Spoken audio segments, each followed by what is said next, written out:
네, 두 번째 주제는 노종기 한신대 사회학과 교수님을 모시고 한국 사회 갈등 양상과 특성에 대한 사회학적 분석이란 주제의 말씀을 청해 듣도록 하겠습니다. 노종기 교수님께서는 서울대학교를 졸업하시고 동대학원에서 석사와 박사를 졸업하셨습니다. 그리고 비판사회학, 한국산업노동학회 회장, 그리고 전국교수노동조합 위원장 등을 역임하셨습니다. 저서로는 한국의 노동체제와 사회적 합의, 그리고 한국의 노동정치와 노동운동 등 다수의 저서가 있습니다. 그러면 노종기 교수님을 모시고 두 번째 주제 발표를 청해 듣도록 하겠습니다.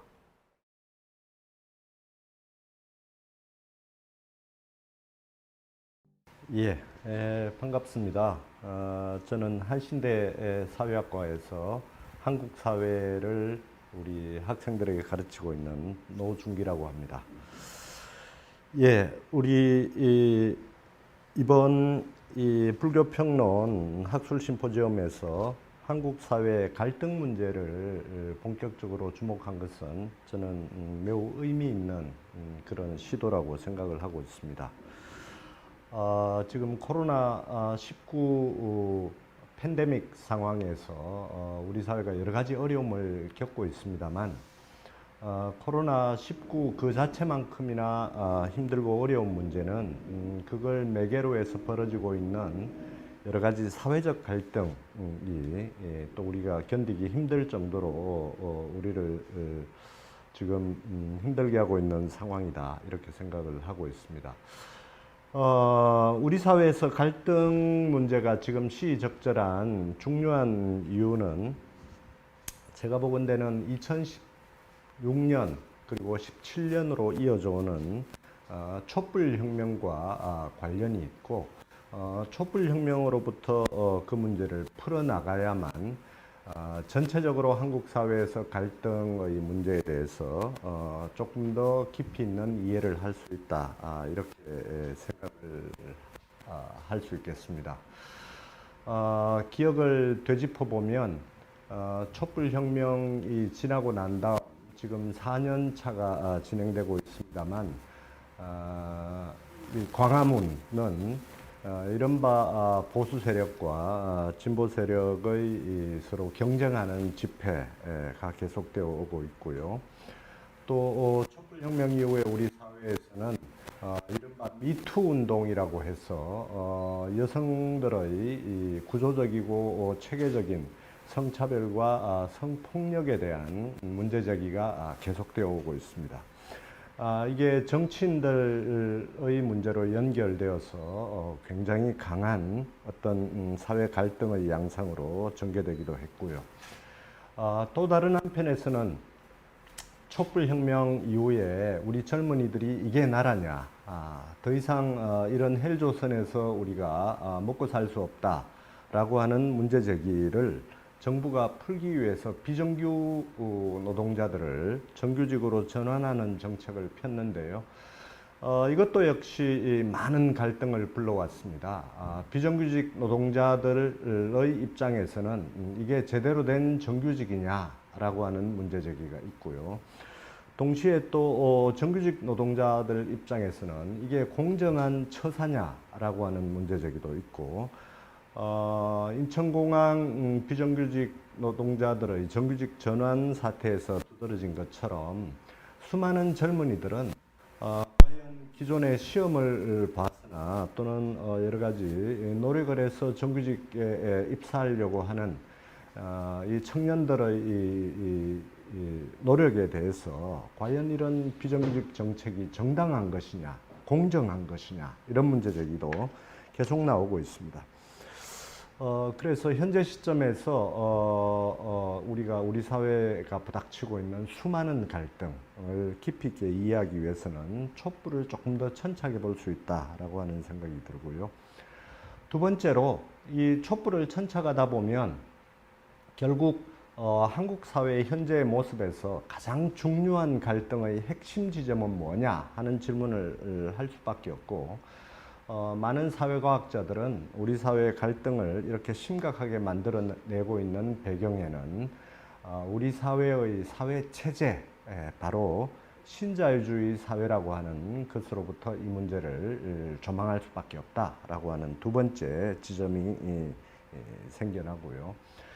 그 다음에 세 번째, 우리가 촛불을 천착하게 되면 우리 사회의 갈등의 어떤 전개, 폭발 양상이나 또 전개 과정, 그리고 나중에 이 갈등이 해소되거나 다음 단계의 갈등으로 전개되는 과정에서의 어떤 특성도 나타난다라고 하는 것을 생각을 해볼 수 있겠습니다. 예, 이렇게 우리 사회의 갈등을 이제 조금 더 구조적으로 또 장기적으로 바라보자라고 문제 제기를 해놓고 나면 제가 이 심포지엄 발표문에서 제기해 놓은 것과 같은 우리 사회의 모순 구조나 사회 체제 변동을 조금 이론적인 시야에서 살펴볼 필요가 있습니다. 이제 그것을 사회체제 변동이라고 하는 이름으로 발표문에 커다란 표 두 개로 제가 정리를 했습니다만, 현재 우리 사회가 부닥치고 있는 갈등 속에는 지난 70년 혹은 80년간의 한국 현대사가 상당 부분 담겨져 있습니다. 그래서 역사적인 장기적인 관점이 필요하고요. 또 다른 한편에서 보면 현재 우리 사회가 신자유주의 사회라고 하는 이런 구조적 특성으로부터 갈등을 이해할 필요도 있습니다. 그래서 이 두 가지를 결합해서 만든 표들이 이 표 1과 표 2로 제기되어 있는데요. 정리되어 있는데, 표 1은 우리 사회의 역사를 바라보기 위해서 갈등의 전개 과정에서 가장 중요한 지점인 1987년 이후에 우리 사회의 변동, 이게 최근 30년을 지나왔습니다만 이걸 어떻게 이해할 거냐라고 하는 이론적인 문제 제기고요. 그 다음에 표 2는 이 87년에 변화되어 온 변동은 사실은 해방 이후에 우리 사회가 친일파를 청산하지 못했고 군부 독재가 자본가 재벌들에게 모든 자원을 체계적으로 특혜를 주면서 몰아준 이 성장 시스템, 이 큰 전환을 일으키는 것이 1980년인데요. 87년인데 이 87년의 변화가 10년을 지나서 97년에 오면 또다시 커다란 변화를 겪는 모습을 표 2가 보여주고 있습니다. 그게 우리가 다 잘 알고 있는 지난 20여 년 전에 외환위기, IMF 외환위기라고 하는 큰 사회적인 계기가 있었고요. 그 이후에 20년 동안 우리 사회는 시장경쟁 만능주의 또는 효율성 위주의 어떤 사고방식, 또 기업의 이윤이 우리 사회 전체에 가장 중요한 문제다. 경쟁력 사고, 이런 것들이 우리 사회를 지배해 왔습니다. 그래서 이 두 가지 차원의 어떤 장기적인 사회 구조 변동을 감안하면서 현재 한국 사회를 이해해야 된다라고 하는 문제의식을 제가 가지고 있습니다. 그래서 이런 87년 사회체제와 종속 신자유주의 사회체제라고 하는 이론적인 어떤 배경을 놓고 바라보면 우리 사회의 갈등에 몇 가지 특성이 있는데요. 이 3절에 가면 제가 갈등의 복합성과 다중성에 대한 문제 제기를 하고 있는데, 제일 먼저 갈등의 어떤 복합성 문제를 간략히 살펴볼 필요가 있습니다. 우리 사회에서는 갈등이 벌어지는데요. 그 갈등 속에 사실은 여러 가지 이 차원의 문제가 그 갈등에 복합적으로 관련되어 있고, 또 시간으로 따져보면 30년 혹은 70년에 이르는 어떤 사회적인 문제 또는 사회 구조적인 어떤 모순들이 그 갈등 속에 포함이 되어 있는 것을 발견할 수 있습니다. 가장 대표적인 사례가 촛불혁명 이후에 주말마다 광화문에서 벌어지고 있는 태극기 부대, 이른바 태극기 부대의 이 보수적인 정치 집회인데요. 이 속에는 여러 가지 차원의 문제가 결합되어 있습니다. 우리가 역사적으로 생각해 보면 이 해방 직후에 극우적인 해방 전국에서 나타났던 극우적인 어떤 정치운동의 모습이 그 속에 남아 있습니다. 그래서 어떤 분들은 이게 서북청년단, 우리 역사 속에 아픈 기억입니다만 그게 21세기에 다시 나타난 게 아니냐, 이런 문제가 포함이 되어 있지만 보다 직접적으로 구체적으로 보면 박정희 시대의 어떤 사유, 또 박정희 시대의 이데올로기가 이분들에게 강력하게 남아있다는 것을 우리가 쉽게 발견할 수 있습니다. 그래서 성장주의라든지 반공주의라든지 반북주의라든지 이런 것들이 남아있고요. 조금 더 구체적인 수준에서 살펴보면 대개 이 보수 극우적인 광화문 집회에 나오는 분들이 대체로 60대 이후에 어떤 노령층이고요. 우리 사회의 이 노령층의 여러 가지 특징 중에 제일 중요한 지점 중에 하나는 빈곤이 집중되어 있는 세대다 하는 지점이 있을 수 있습니다. 그래서 우리 사회의 자살률이 OECD 국가 중에 가장 높습니다만 그 중에서도 자살률이 압도적으로 높은 세대가 바로 이 60세 이후의 노령층입니다. 말하자면 이분들은 퇴직하고 난 다음에 먹고 사는 문제에 있어서 심각한 위기에 부닥쳐 있는 분들이기도 하다는 뜻입니다. 따라서 우리가 광화문의 극우적인 촛불 집회 속에 이렇게 복합적인 여러 가지 모순들이 결합되어 있다 하는 것을 우리가 생각해낼 수 있고요. 따라서 이 문제에 대해서 우리가 아주 정확하게 진단해낸다면 또 이 문제에 대한 대응을, 사회적인 혹은 정치적인 대응을 생각해 본다면 이런 다차원적으로 얽혀 있는 문제들을 분석적으로 분리해내고 따로 대응해야 되는 그런 노력이 필요하다는 것을 쉽게 알 수 있습니다.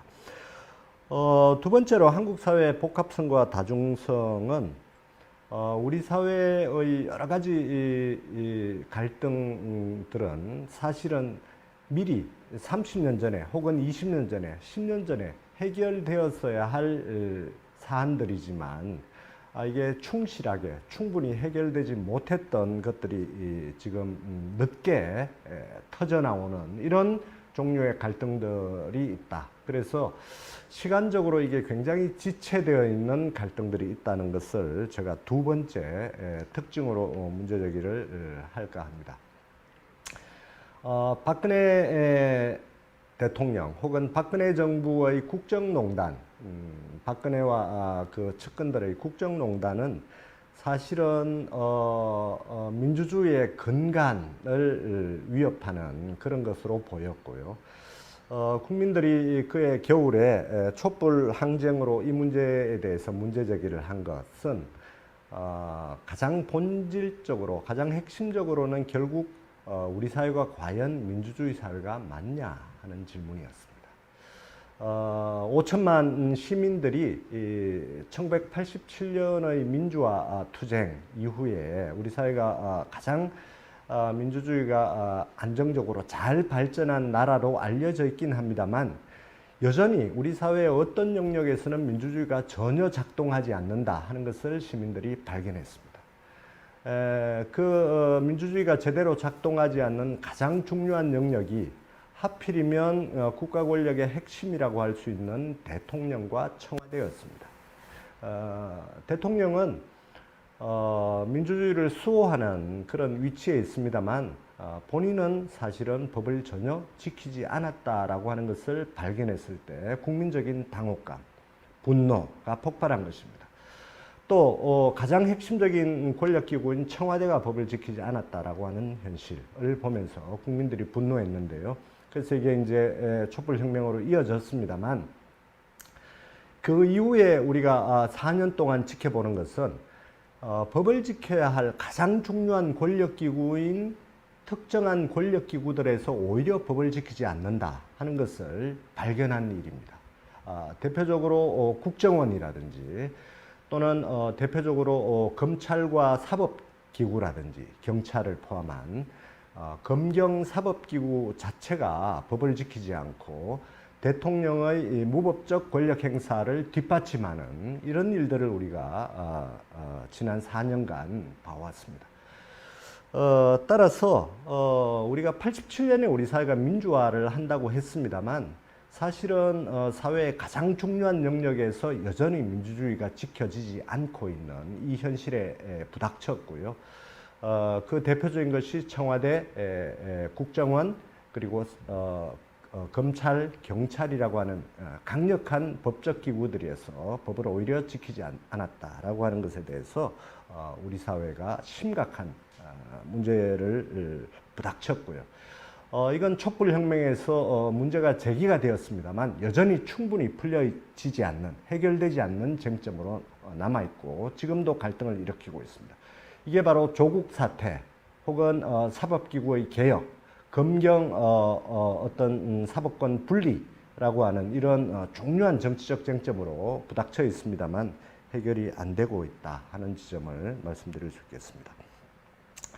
그래서 우리 사회의 민주화라고 하는 게 단순히 국민들이 투표하고 대통령을 뽑고 국회의원을 민주적인 방식으로 뽑는 것만 가지고 민주화가 되는 것은 아니다 하는 것을 87년 이후에 30년 만에 우리 국민들이 다시 한번 확인을 했고 87년에 제기했던 문제가 민주주의를 회복하는 문제는 지속적으로 30년 이후에도 풀어나가야 되는 과제로 제기되어 있다 하는 것을 확인했습니다. 세 번째로 이 촛불혁명 뒤에는 역시 이런 민주주의 문제 또는 그런 장기적으로 냉전 문제 이런 문제가 있긴 있습니다만 그 문제만이 아니라 제일 중요한 문제로 사회 경제적 문제가 밑바탕에 깔려 있다라고 하는 지점을 우리는 잊을 수가 없다라고 하는 겁니다. 우리 사회의 중요한 특징입니다. 예를 들면 촛불혁명 이후에 우리 사회의 중요한 쟁점 중에 하나가 남녀 간의 관계에 있어서는 민주주의가 없다라고 하는 걸 발견한 것입니다.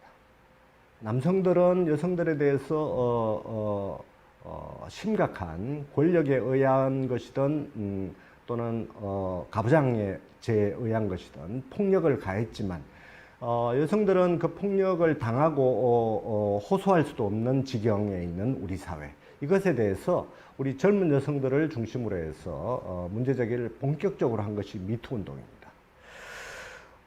그런데 우리 젊은 여성들의 그 미투 운동은 한편에서 보면 남성과 여성 사회 관계 속에서는 민주주의가 작동되지 않는다, 법적 지배가 작동되지 않는다라고 하는 것에 대한 문제제기이기도 하겠습니다만, 다른 한편에서 제가 사회학자로서 판단해 보면 그런 여성들의 이 구조적으로 약한 또는 억압받는 이 성폭행에서도 최근에 자치단체장 안희정 씨나 박원수 씨의 어떤 위계에 의한 성폭력, 이런 문제가 제도적으로 발생하고 구조적으로 발생할 수밖에 없는 밑바닥에는 역시 사회경제적인 문제가 있다 하는 것입니다. 말하자면 여성들의 이 노동 영역에서, 일자리 영역에서, 사회적인 어떤 활동의 영역에서 지위가 남성들에 비해서 극히 낮다라고 하는 이 조건이 그 속에 숨어 있다라는 것입니다. 그래서 우리 젊은 세대가 2000년대 이후로 신자유주의 사회에서 일자리 문제 또는 임금 문제, 비정규직 문제로 고통받지만 그 고통받는 젊은 세대 중에서도 구조적인 약자는 여성이라는 것입니다. 그래서 남성과 여성이 똑같은 학력을 가지고 있고 똑같은 능력을 가지고 있음에도 불구하고 여성들의 임금이 남성들에 비해서 절반 정도에 머무르는 우리 현실. 그 다음에 비정규직들이 성적으로 다시 분절적으로 배분되어 있어서 여성들의 경우에는 대부분이 저소득의 비정규 노동자로 살아갈 수밖에 없는 우리의 현실. 또 기업에 입사를 했다 하더라도 여성들은 기업에서 관리직 고위 임원으로 승진을 하기 힘든 우리 사회의 조건, 이런 것들이 맞물려서 미투 운동 밑바닥에 있는 가장 심각한 분노의 어떤 토양이 되고 있다 하는 것을 사회과학자들은 발견하고 있습니다. 따라서 우리 사회의 문제를 풀기 위해서는 중층적인 여러 가지 문제를 동시에 고려해야 합니다만, 가장 밑바탕에 있는 가장 풀기 힘든 이런 사회 경제적인 어떤 불평등 문제를 동시에 감안할 필요가 있다, 이런 말씀을 드리고 싶습니다. 그래서 특히 세 번째 문제를 감안하게 되면 우리 사회의 제일 중요한 문제로서 신자유주의라고 하는 사회 경제적인 문제가 갈등과 여러 가지 다른 갈등과 어떻게 연결되어 있느냐 하는 문제를 좀 더 천착해야 됩니다. 그것을 제가 사절에서 간략하게 정리를 해 놓았습니다. 이 문제는 워낙 어려운 문제이기 때문에 충분한 답을 내릴 수 있거나 또 제가 말씀드리는 진단이 충분한 진단이다, 이렇게 전혀 말씀드릴 수 없습니다.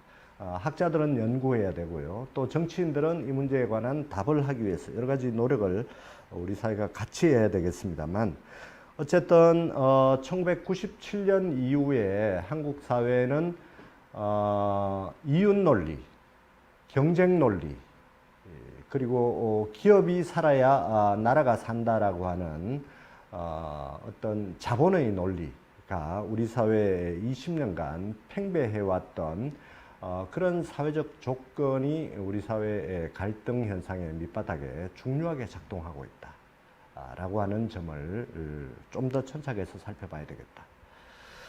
한국 사회가 말하자면 과거에는 여러 가지 좀 특별한 자본주의 사회였는데 신자유주의 외환위기 20년을 지나놓고 보니까 가장 대표적인 자본주의 선진국 사회가 되었다 하는 것을 발견한 것입니다.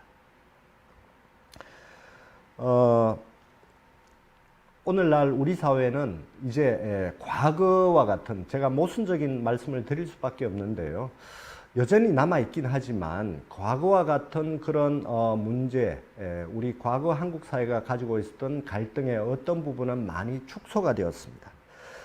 그래서 우리 종속 신자유주의 체제에는 예를 들면 과거와 같은 반민주적 억압, 이런 것에 따르는 갈등은 많이 축소가 되었습니다.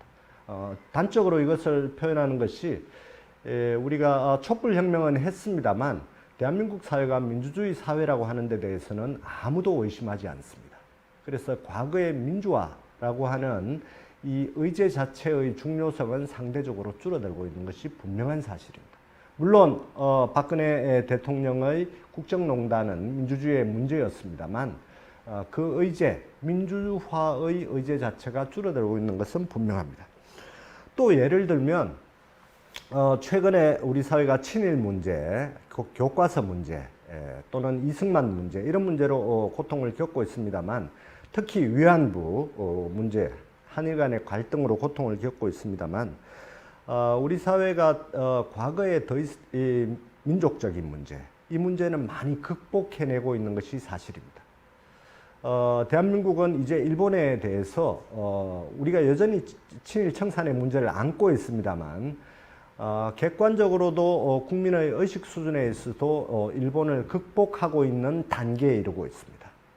그게 이제 위안부 문제로 저는 표출되고 있다라고 생각을 합니다. 한국 국민들 일본에 대해서 굉장히 말하자면 일본과의 어떤 38년간의 지배를 당했다는 역사적 경험을 뼈아프게 가지고 있습니다만 우리 젊은 세대는 많이 사실은 극복했습니다. 이미 1인당 GDP가 일본에 비해서 전혀 떨어지지 않습니다. 또 우리가 일본이 아시아 최초의 선진국이었기 때문에 문화적인 어떤 우리의 후진성을 느끼고 있었습니다만 우리 일제 때 전부 다 일본 가서 배워왔습니다. 근데 이 문화적이거나 학술적인 수준에서도 일본을 다는 아닙니다만 지금 뛰어넘고 있는 모습을 보이고 있습니다.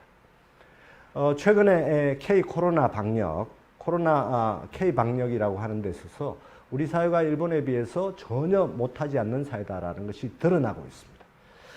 이런 지점들, 그래서 민족적인 어떤 문제를 극복하는 노력, 이런 것에 있어서도 한국이 전혀 취약하지 않습니다.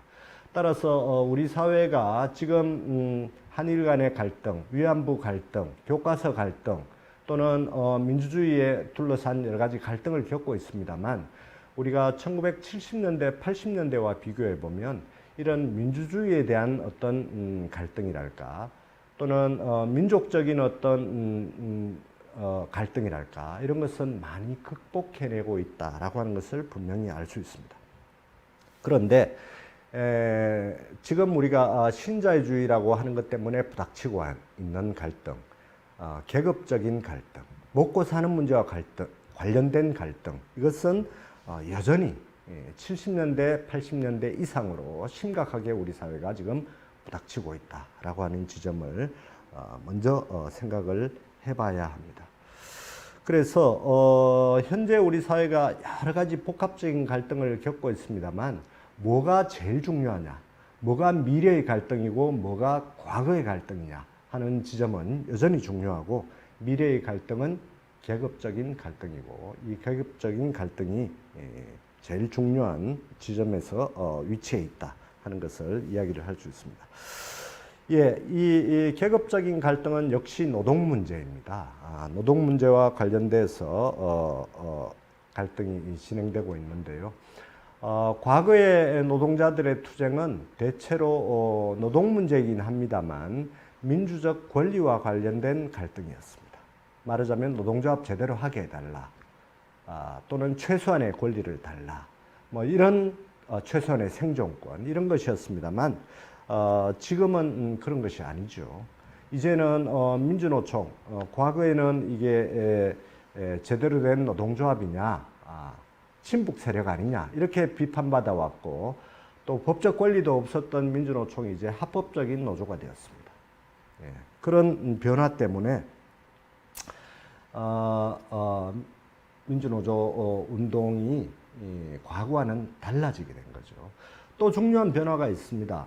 과거에는 불법적인 이 민주노총이라고 많은 시민들이 생각했습니다만 2019년 이후에 이 민주노총이 한국노총을 앞질러서 우리 사회를 대표하는 제1노총이 됐습니다. 그리고 이 민주노총을 매개로 해서 중심점으로 해서 많은 우리 사회의 갈등이 벌어지고 있는데요.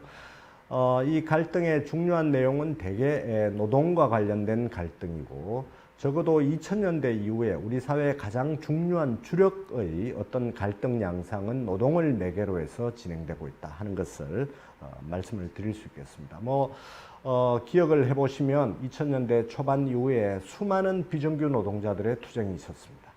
마트 여성 노동자, KTX 여성무원들, 그리고 현대자동차의 사내하청 비정규 노동자들 많이 싸웠고요.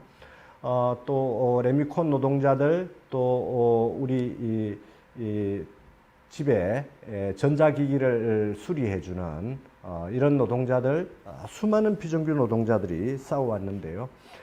우리 사회에 지금 가장 심각한 문제는 역시 비정규 노동의 문제입니다. 근데 중요한 변화가 하나 있습니다. 2000년대 이전에 우리 사회 노동자들의 투쟁은 노동자들이 굉장히 공세적으로 싸웠습니다. 말하자면 우리의 권리를 달라라고 하면서 노동자들이 중심이 되어서 싸웠고 시민들은 그런 노동자들의 투쟁에 대해서 굉장히 박수를 쳤습니다. 근데 오늘날 2020년 민주노총의 투쟁에 대해서 우리 사회의 반응은 굉장히 싸늘합니다. 지금 노동자들의 투쟁이 굉장히 수세로 몰려 있습니다. 그리고 과거에는 민주주의 권리를 향한 투쟁이라면 지금은 고용 문제를 둘러싼 투쟁입니다. 비정규 노동자들은 이렇게 해서는 우린 더 이상 못 살겠다. 최소한의 권리를 달라. 비정규 노동자들은 왜 노동조합을 만들지 못하냐. 라고 하는 이런 투쟁이 주류를 만들고 있고요. 이 투쟁이 지금 우리 사회가 부닥치고 있는 가장 중요한 갈등의 차원에서 보면 가장 밑바닥에 있고 중요한 갈등의 원천이다, 이렇게 생각을 할 수 있습니다. 제가 한두 가지 사례를 들어서 이 노동 문제가 왜 중요한가를 간략히 설명을 드리겠습니다. 시간이 다 돼 가고 있는데요. 간략히 설명을 드리겠습니다. 촛불혁명을 불러왔던 가장 중요한 원인 중에 여러 가지 이유가 결합돼서 촛불혁명이 나왔습니다만, 국민들의 분노를 한꺼번에 불러왔던 가장 중요한 원인 중에 하나는 2014년에 벌어졌던 세월호 사건이었습니다. 박근혜 정부가 세월호 사건을 은폐하거나 억압하면서 사실은 촛불혁명은 오랫동안 만들어져 왔다라고 우리는 생각할 수 있습니다. 그런데 그 촛불혁명, 세월호 사건의 여러 가지 이 원인들 중에 세월호 사건을 만들어낸 것 자체가 상당 정도는 사회 경제적인 노동 문제였습니다. 세월호 우리 아이들 300명이 물에서 처참하게 희생이 되었는데요. 그 배를 운항하고 있었던 노동자들은 아무도 그 아이들의 생명에 대해서 책임질 준비가 되어 있지 않았습니다. 우리가 나중에 이걸 확인했습니다만 그 문제의 대부분은 노동 문제였습니다. 선장부터 시작해서 말단 선원까지 모두 다 비정규직 노동자들이었습니다. 이분들은 승객들의 생명을 책임질 수 있는 준비가 되어 있지 않고 그럴 수 있는 조건에서 고용되어 있지 않았습니다. 근데 세월호 사건에서 그 문제가 중요함에도 불구하고 우리 사회는 아직도 충분히 드러내고 있지 못합니다. 저는 세월호 사건의 절반은 노동 문제라고 생각하는 편입니다. 그리고 두 번째, 세월호 사건과 관련해서 이 세월호 사건에 대해서 박근혜 정부는 청와대, 국정원, 경찰, 검찰을 다 동원해서 심지어 사법부까지 동원해서 이 문제를 은폐하거나 억압하려고 했습니다. 그리고 국민들 중에 상당수, 특히 보수적인 생각을 하시는 분들은 박근혜 정부 하에서 세월호를 어떤 떼쓰는 도대체 이해가 되지 않는 국민들의 어떤 밥그릇 찾기, 더 많은 돈을 국가로부터 빼앗아내려고 하는 부모들의 어떤 일이라고 폄하하고 왜곡하고 억압하기에 바빴습니다. 사실은 박근혜 국정농단 사태가 일어나기 전에 세월호 부모들은 3년 동안 엄청난 정부의 억압, 또 보수 언론의 억압, 시민사회의 배척으로 말미암아서 엄청난 고통을 3년 이상 겪어왔습니다. 그런데 이 세월호 부모들의 3년 투쟁을 뒷받침한 사회 세력이 있었습니다. 저는 세월호 부모들의 투쟁을 헛되이 묻지 않고 그것을 전국민적 투쟁을 만든 가장 근본적인 힘이 노동운동에 있었다고 생각합니다. 민주노총은 그 자체가 엄청난 탄압을 받았습니다만 이 세월호 부모들 600명의 3년 투쟁을 뒷받침했습니다. 그리고 그 과정에서 민주노총 위원장은 감옥에 갔고 수많은 민주노총 활동가들이 이 정치적으로 탄압을 받았습니다. 말하자면 세월호 사건이 촛불을 불러왔던 가장 중요한 동력이 될 수 있었던 배경에는 비정규 투쟁을 중심으로 한 노동자들의 저항, 분노가 세월호 부모들의 투쟁과 결합되어 있었던 지점에 있었다.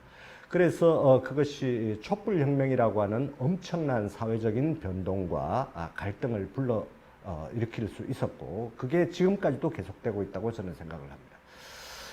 말씀을 정리를 하겠습니다.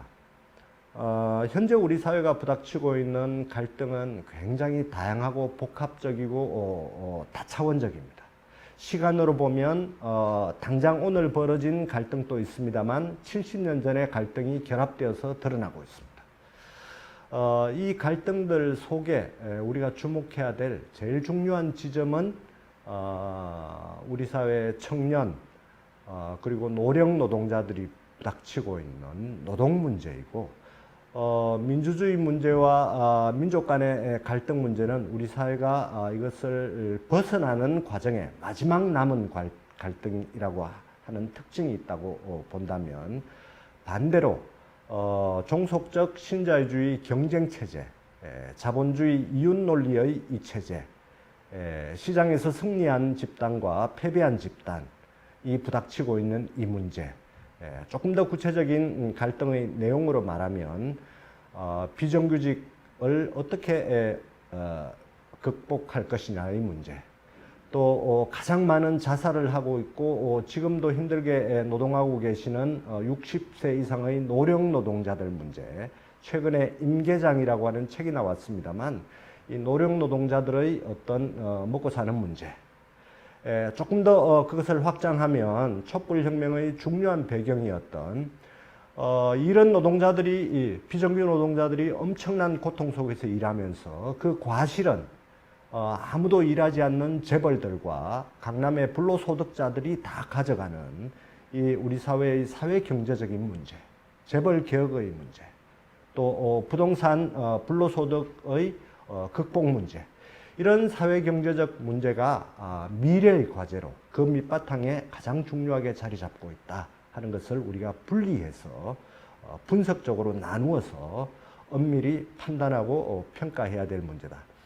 그래서 저는 마지막으로 정리를 하자면, 광화문 촛불 집회 이후에는 광화문 태극기 집회가 우리 사회의 중요한 갈등의 상징처럼 지금도 계속되고 있고, 코로나19의 주범으로 촛불을 넘어서서 태극기를 들고 있는 우리 어르신들이 사회적인 비난을 많이 받고 있습니다만, 저는 그 어르신들의 낡은 냉전적 사고나 보수적 사고 또는 친일적인 사고, 이 문제는 그 문제대로 보되 그 어르신들이 분노하고 있는 문제, 그 어르신들이 먹고 살기 힘들어서 고통받고 있는 이 사회경제적인 문제, OECD 최고의 자살률의 3배, 4배가 되는 우리 노령 노동자들의 사회경제적인 빈곤 문제, 이 문제에 대해서 우리가 진지하게 검토를 하고 고민을 해야 된다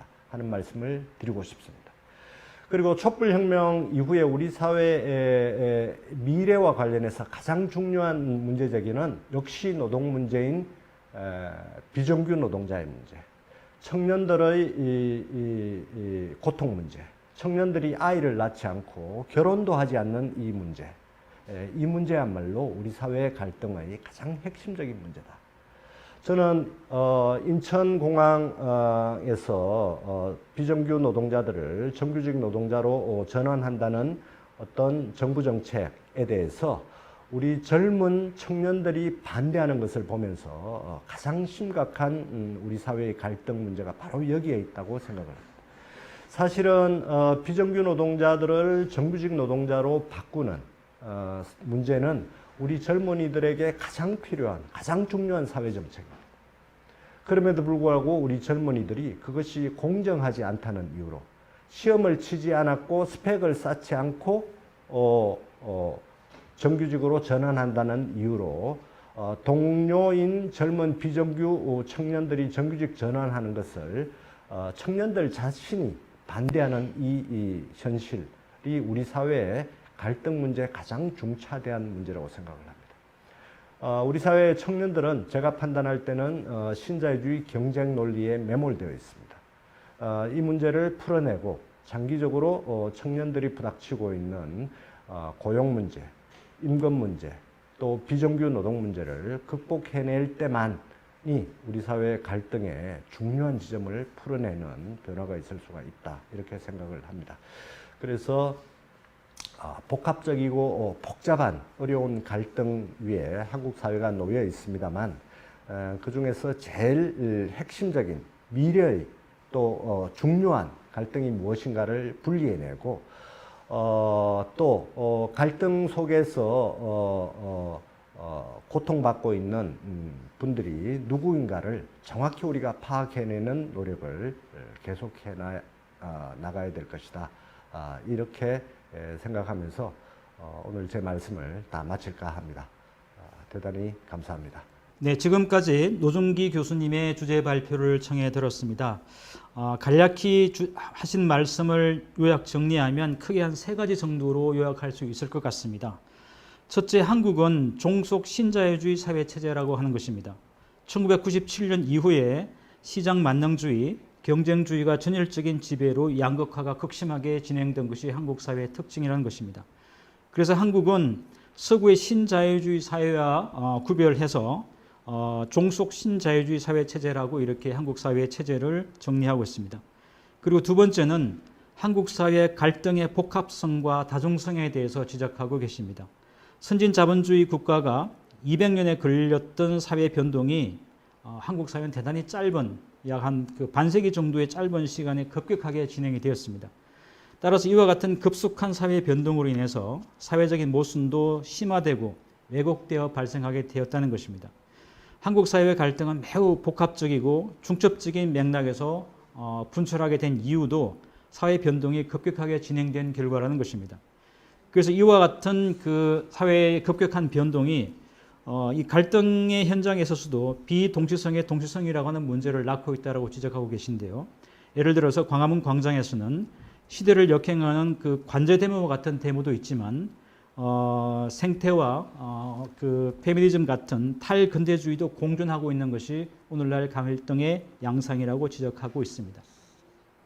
그리고 셋째는 종속 신자유주의 사회체제와 사회 갈등의 양상에 대해서 4가지로 정리하고 계신데요. 첫째, 민주주의를 둘러싼 정치적 성격의 억압은 감소했다는 것입니다. 둘째, 정리해고와 구조조정 등 노동운동이 수세적이고 방어적인 투쟁으로 후퇴했다라고 하는 것입니다. 그리고 셋째는 갈등의 의제와 폭이 폭발적으로 증가해서 생태, 반핵, 동물, 페미니즘, 동성애 등 전방위적인 이슈가 갈등의 주제로 소비되고 있고 또 그것을 주제로 갈등을 증폭시키고 있다는 것입니다. 그리고 넷째는 시장주의와 경쟁 만능주의는 그 약자들끼리 경쟁하고 갈등하게 만드는 이른바 을들의 전쟁을 초래하고 있다는 것입니다. 자, 이렇게 해서 그 노종기 교수님께서는 그 한국 사회의 그 갈등의 양상과 원인에 대해서 정리를 해 주셨습니다.